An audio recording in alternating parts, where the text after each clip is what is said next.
ስለዚህ ዛሬ የምንማረው ስለ ፐርሰንት ወይም መቶኛ ፐርሰንቴጅ ነው የምንማረው ማለት ነው። ሶ ፐርሰንት በጣም አስፈላጊ ከሆኑ ትምህርቶች መካከል አንዱ ነው። በዕለት ተዕለት ህይወታችሁ ውስጥ የምታገኙት ነው። ለምሳሌ ቤተሰቦቻችሁ ስንተኛ ወጣ ስንት አመጣ ድምር ይሏችኋል። 95 አመጣው አቬሬጅ ቀጣይ ወደ 97 ወደ 100 ማሻሻል አለብን ትባላላችሁ አይደለ?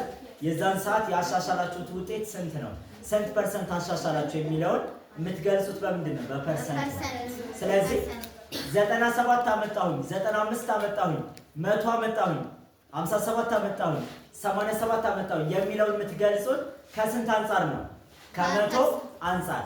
ስለዚህ ፐርሰንት ማለት ወይም ፐርሰንቴጅ የምንለው አንድን ነገር ከመቶ አንፃር የሚገልጽ የሂሳብ ጽንሰ ሀሳብ ነው። ፐርሰንት ማለት ማለት ነው አልኩኝ። አንድ ነገር ከመቶ አንፃር የሚገልጽ የሂሳብ ጽንሰ ሀሳብ ምን ይባላል? ፐርሰንት ይባላል። ፐርሰንት